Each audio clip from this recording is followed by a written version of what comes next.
It's amazing how fast people go from why don't they to how dare they. Hey, beautiful people, this is Kirby Hasseman with another Delivering Marketing Joy one-on-one, a DMJ one-on-one.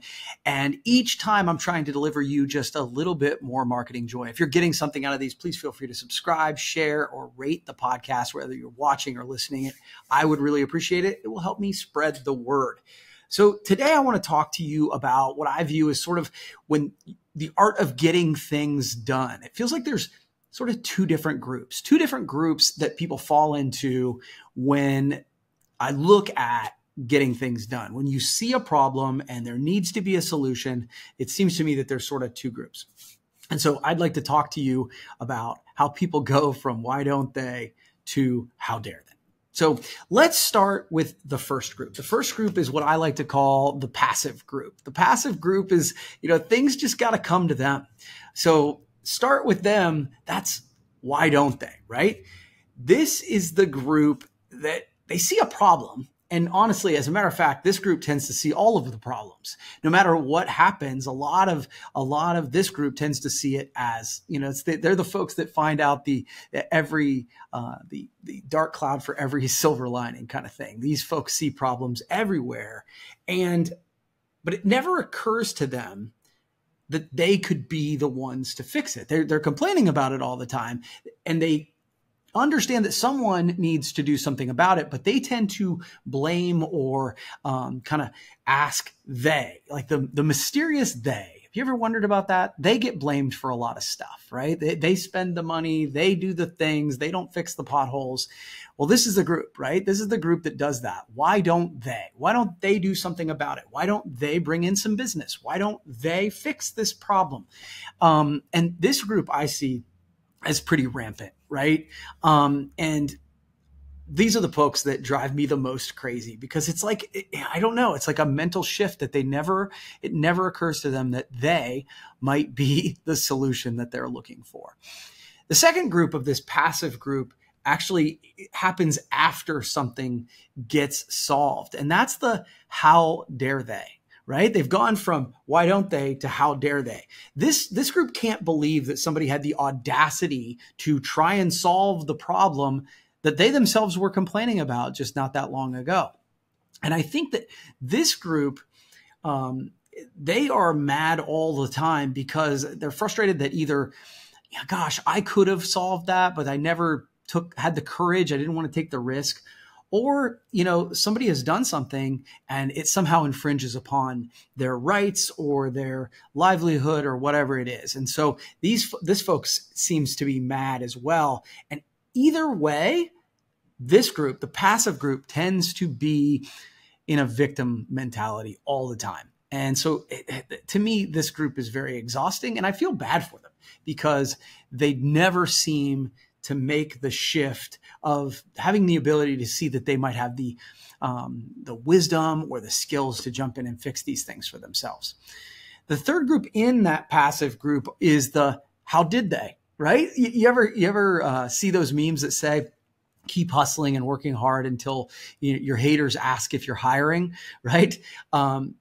This is where the haters fall in. They're the how did they. Now, I will say that this group could go one of two ways. I find that the how did they group, they could go to, look, they must have cheated. They must have had a leg up. Their parents must have given them money. Like, it can still be that victim mentality because they're like, if I didn't do it and my friends didn't do it, then it couldn't have been done. And so they must have cheated. They must have done it the wrong way. But there is a little bit of a silver lining in this group, because every once in a while in the how did they group, you'll find people who go, no, really, how did they? What could I learn from this? How could I instill the things that they did? What did they do differently than me? And that's where you start to see people making a shift. I've seen Mel Robbins talk about this as we villainize jealousy. And I think sometimes jealousy can be a negative emotion because we look at what other people have and we just are frustrated that we don't have it. And Mel Robbins talks about the idea is to lean into jealousy, because we found that it's our subconscious mind. It's our brain saying, hey, that's important to us. Now flipping that script to say, how did they? so that maybe I can learn the actions, the activities, the things that they did that I might be able to do. And I think that I like that part because that second group can lead into the active group, so that they have the ability to make a difference in their own lives or in their own communities. And so now let's talk about that second group. The first group, again, that's that passive group. That's the victim mentality. They, why doesn't somebody else fix it? How dare they do that thing? And how did they? They must have cheated. The other side of this is the active group. And this is where I encourage most people to try to spend their time. And if you find yourself in that passive group, it is a mindset shift, in my opinion, that you can make that mindset shift and go, okay, let me get into the active group. Now, the first one here is I can, right? I can is the first step in this active group. They see the problem, and this group, they've thought about it long enough to say, okay, there's a solution, and maybe I could be the one who could do it. Maybe I could start that business. Maybe I could pick up the trash. Maybe I could invest in buildings. Maybe I could be a part of that problem. And I think that's really exciting because it's such a huge first step. When you start to envision yourself as the hero in the story, the solution to the problem, that's a really big step that I think many people never make. Many people spend a lot of time blaming everybody else for the solution that is their situation or is their life. By making that first step into I can, that's the first step into solving the problems for yourself. So that's exciting. The second step, though, is I will. You think it's semantics, but it's not, right? I can do it is different than I will. I will is making that commitment, that, creating that plan and saying, I'm going to execute on that plan, and saying, whether you make yourself your accountability, mirror, or your own accountability partner, or you put it out into the universe and say, I will do this. I will run this marathon. I will start this business. I will create a solution for this. That is a ginormous next step.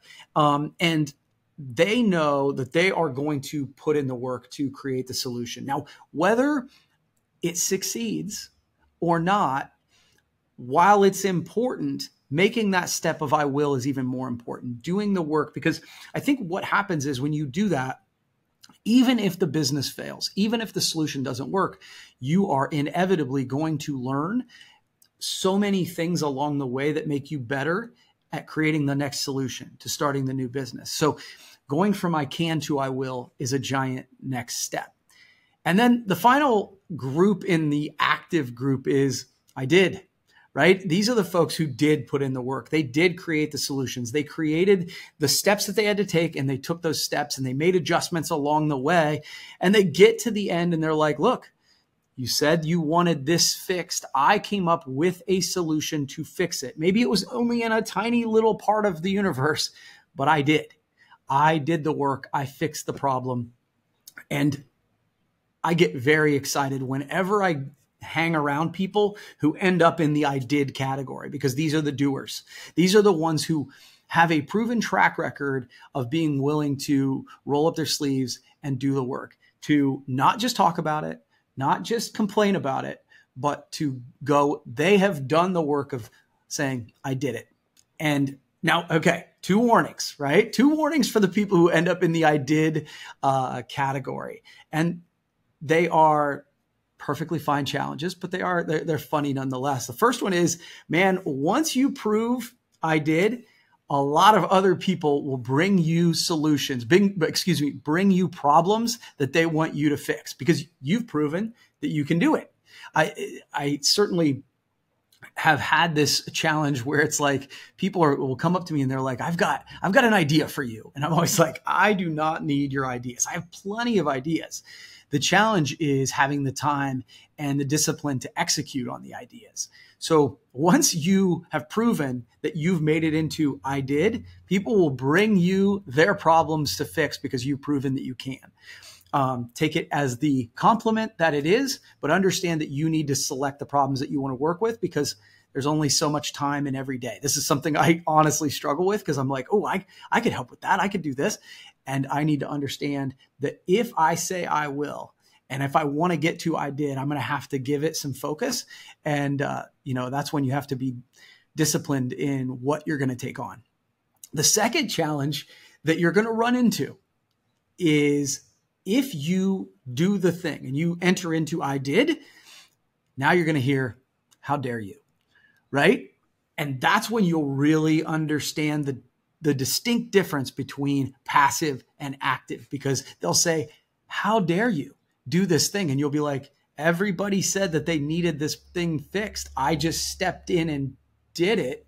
So they don't want to help you, but they want to complain about how you did it.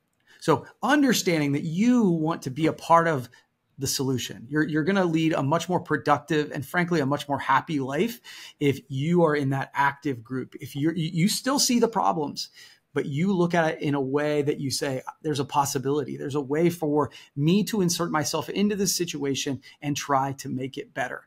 I promise you, you'll get more done.